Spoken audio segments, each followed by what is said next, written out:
వాడుకునేటటువంటి ఆస్కారం ఉన్నాయి. పాలమూరు రంగారెడ్డి కట్టినాం.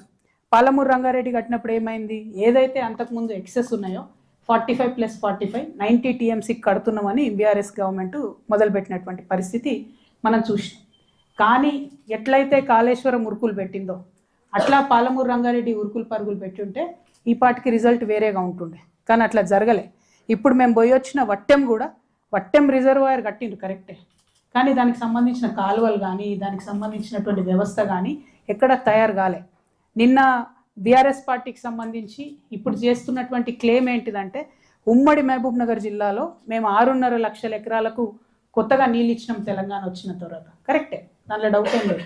కానీ అసలు మహబూబ్ నగర్ జిల్లా విస్తీర్ణం భారతదేశంలోనే నంబర్ 1 జిల్లా. మన విస్తీర్ణంలో 30 లక్షల ఎకరాల పైచిలకు ఉండేటటువంటి జిల్లా. అంటే 25 లక్షలు దాదాపుగా పంటలు పండించుకునే భూములే ఉన్నాయి. ఆ 25 లక్షల పంటలు పండించుకునే భూమిలో తెలంగాణ వచ్చిన ఈ 12 ఏళ్లకు కేవలం 6.5 లక్షల ఎకరాలకు మనం నీళ్ళు ఇచ్చినాం. ఇది కరెక్టేనా? దాన్ని మనం ఏమందాం, ఎట్లా చూద్దాం?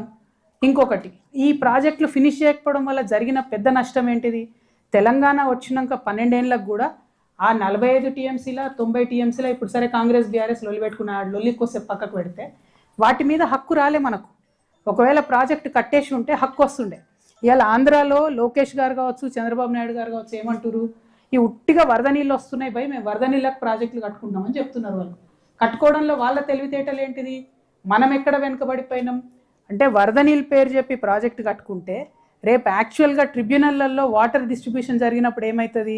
ఆల్రెడీ కట్టేసుకున్నారు కదా వీళ్ళు, 100 టీఎంసీల ప్రాజెక్టు కట్టుకున్నారు కాబట్టి 100 టీఎంసీలు వీళ్ళకి ఇచ్చేద్దామంటారు.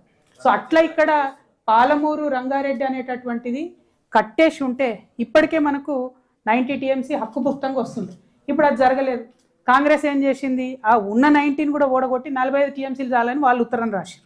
అంటే అసలు వాడుకోవాల్సిన 550 టీఎంసీలో ఏం వాడుకుంటున్నాం? కరెక్ట్ వాడకమే లేదు. లేని దాంట్లో ఇంకో 45 టీఎంసీ వీళ్ళు ఓడగొట్టేసారు. ఇప్పుడు డైరెక్ట్గా లెటర్ రాసి మాకు 45 టీఎంసీ చాలు అని చెప్పి. సరే ముందు 90 టీఎంసీది మరి కరెక్ట్ ఉందా? ఇరిగేషన్ అన్ని పర్మిషన్స్ వచ్చినాయా? మెన్షన్ చేసి ఉన్నదా అంటే ఆనాడు మనం వాటర్ ప్రాజెక్ట్ కింద చూపించి పర్మిషన్లు తెచ్చుకోవడానికి ప్రయత్నం చేసినాం. కానీ కాంగ్రెస్ వచ్చినాక ఆ హక్కును కూడా పోగొట్టింది. ఇది కరెక్ట్ కాదు. ఇంకొకటి, ముఖ్యమంత్రి గారు ఈ జిల్లా లిటరల్లీ నాగర్ కర్నూలు జిల్లానే కొండారెడ్డిపల్లె ఆయనది జన్మస్థానం.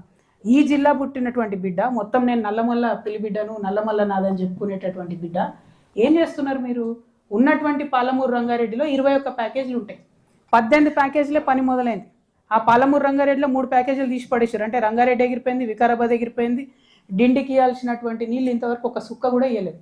ఏంది 10 ఏళ్ళల్లో 10 సార్లు సర్వే చేసిరు. 8-9 కోట్లు డిండి ప్రాజెక్టుకు సోర్స్ ఎక్కడి నుంచి తీసుకోవాలి, ఏ పాయింట్ నుండి వాటర్ తీసుకోవాలి అన్న పాయింట్ మీద 10 సర్వేలు జరిగినాయి. చేసినటువంటి కన్సల్టెంట్కు 10 కోట్లు ఇచ్చిరు, కానీ కనీసం చుక్కనీరు కూడా మనం ఇవ్వలేని పరిస్థితి. ఇక ఈ పాలమూరు రంగారెడ్డి 21 ప్యాకేజీలలో 3 ప్యాకేజీలు రంగారెడ్డి వికారాబాద్ విడిచిపెట్టినాం. 18 ప్యాకేజీలు పని జరగాలి. ఈ 18 ప్యాకేజీలలో రేవంత్ రెడ్డి గారు ఏం చేశారు? మళ్ళీ ఈ నారాయణపేట కొడంగల్ అని చెప్పి కొత్త స్కీమ్ పెట్టి దానికి ఇంటేక్ పాయింట్ ఎక్కడ పెట్టుకున్నాడు? ఆయన భీమాలో పెట్టుకున్నాడు. మేము ఇప్పటికి కూడా డిమాండ్ చేస్తున్నాం. గతంలో మనం నారాయణపేటలో కానుకుర్తికి వచ్చినప్పుడు కూడా చెప్పినాం మేము, మీరు ఇంటేక్ పాయింట్ జూరాలో పెట్టుకుంటే మనకు ఎక్కువ వాటర్ వాడుకునే అవకాశం ఉంటుంది. ఈ జిల్లా బిడ్డ అయి ఉండి జూరాలను వాడుకోకుండా, జూరాల నుండి ఎక్కువ నీళ్ళు తీసుకోకుండా భీమా నుండి పెట్టుకొని మళ్ళీ దాన్ని పాలమూరు రంగారెడ్డిలో భాగం చేస్తే ప్రత్యేకమైన లాభం ఏం లేదు. అంటే ఈయన కూడా గురువును సాటిస్ఫై చేయడానికే పాలమూరు ప్రాజెక్టులను కంప్లీట్గా పక్కకు పెట్టినట్టు రేవంత్ రెడ్డి గారి విషయం మనకు అర్థమవుతున్నది. సో బీఆర్ఎస్ వచ్చింది, రెండేళ్ళు కాంగ్రెస్ వచ్చిన తర్వాత నీళ్లు రాలేదని అంటలేను నేను. 6.5 లక్షలు వచ్చినాయి, కానీ ఎన్ని ఎకరాలకు రావాలి? 25 లక్షల ఎకరాలకు రావాల్సింది 6.5 లక్షల ఎకరాలకు వచ్చినాయి.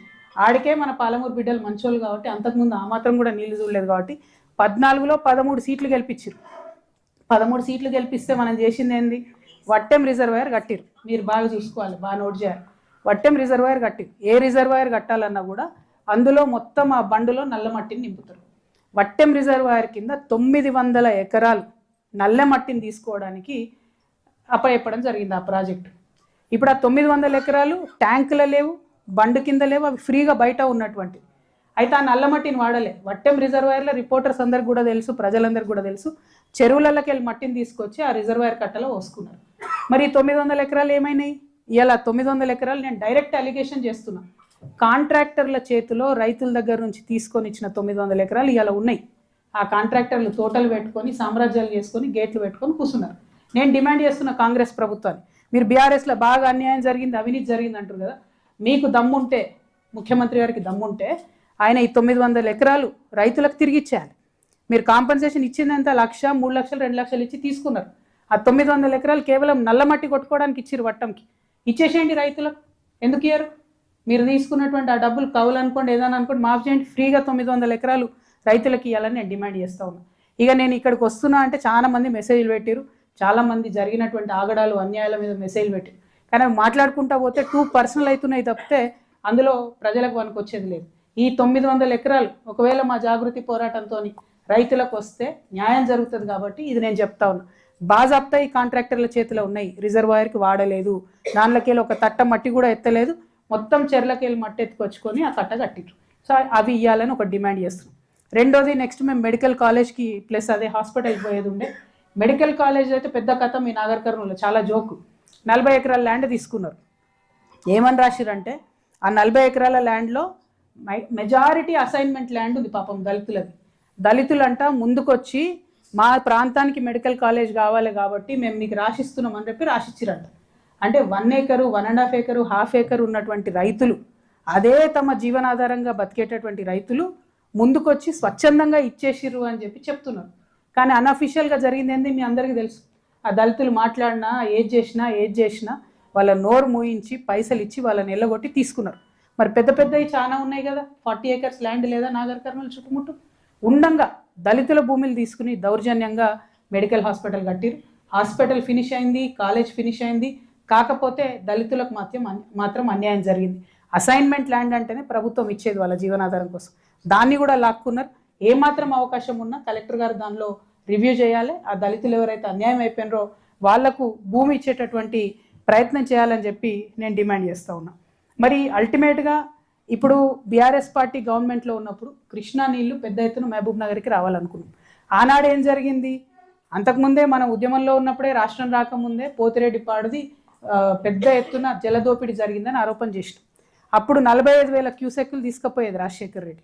రాష్ట్రం వచ్చినాక చంద్రబాబు నాయుడు గారు, జగన్మోహన్ రెడ్డి గారు వాళ్ళు వరుసపెట్టి 80,000 క్యూసెక్కులు తీసుకుపోవడానికి, అంటే డబుల్ జలదోపిడి రాష్ట్రం వచ్చిన తర్వాత తీసుకుపోవడానికి ప్రయత్నం చేసిండ్రు. దానికి సంబంధించి కాలువలు లైనింగ్ చేస్తున్నారు, కాలువలు పెంచుకుంటున్నారు. At the same time Rayalaseema lift irrigation scheme అని చెప్పి కట్టుకుంటే 3 TMC రోజు తోడుకోవడానికి కేవలం మా తెలంగాణ జాగృతికి సంబంధించినటువంటి ఈ జిల్లాకు సంబంధించిన రైతులు కేసేసిరు తప్పితే బీఆర్ఎస్ పార్టీ కేసేయలేదు, తెలంగాణ గవర్నమెంట్ కేసేయలేదు అన్నాడు. కేవలం బీఆర్ఎస్ పార్టీ జాగృతికి సంబంధించినటువంటి రైతన్నలు వేస్తే ఎన్జిటీలో అది ఆగింది. ఆ project Rayalaseema lift irrigation stay వచ్చింది. స్టే వచ్చిన 3 నెలల తర్వాత అప్పుడు బీఆర్ఎస్ పార్టీ, తెలంగాణ గవర్నమెంట్ అప్పుడు ఇంప్లీడ్ అయ్యారు తప్పితే వేయలేదు. ఎందుకు, ఏం అసక్తత, ఎందుకు చేయలేకపోయినాం అన్నది ఇంతవరకు కూడా కరెక్ట్గా అర్థమైతలేదు. దీని మీద కూడా ప్రజలు ఆలోచన చేయాలి. ఎట్ ద సేమ్ టైం ఈ విషయం ఎందుకు చెప్పాల్సి వస్తుంది అంటే, మనకు రావాల్సిన 550 TMCలు తీసుకుంటలేవు. మనకు రావాల్సిన నీళ్ళు వాళ్ళు ఆల్రెడీ మొన్నటిదాకా బనకచెర్ల 200 TMCలతో కడతామన్నారు. ఇప్పుడు పేరు మార్చిరు, నల్లమల్ల సాగర్ కడతామంటారు 200 TMC. నేను డిమాండ్ చేసేది ఒకటే, ముఖ్యమంత్రి గారిని డిమాండ్ చేస్తూ ఉన్నా, బీఆర్ఎస్ పార్టీని కూడా డిమాండ్ చేస్తూ ఉన్నా. జూరాల ఒక్కటే మనకు లైఫ్ లైను ఈ జిల్లాలో. జూరాల వదిలిపెట్టి మీరు చేసింది ఏంది? ఇప్పుడు పాలమూరు రంగారెడ్డికి శ్రీశైలం నుంచి పెట్టుకున్నారు వాటర్ సోర్స్. శ్రీశైలం అంటే ఏంది? ఉమ్మడి ప్రాజెక్ట్. ఉమ్మడి ప్రాజెక్టులో వాటర్ సోర్స్ పెట్టుకుంటే ప్రతిదానికి మన జుట్టు కేంద్రం చేతిలో ఉన్నట్టే. ఇది అంతర్రాష్ట్ర ప్రాజెక్ట్ అవుతుంది. జల వివాదానికి, పర్మనెంట్ జల వివాదాలకు మనం తెరదీసినట్టు అయింది. అది చేసినాం. పోనీ ఆ కనెక్టివిటీ అట్లుంది ఉండంగా కూడా జూరాల నుండి వాటర్ తీసుకొని ఇంకొక 150 TMCలు ఎట్లయితే వాళ్ళు అక్కడ నల్లమల్ల సాగర్ కడతామంటారో ఇక్కడ మన దగ్గర కూడా ఒక ప్రాజెక్ట్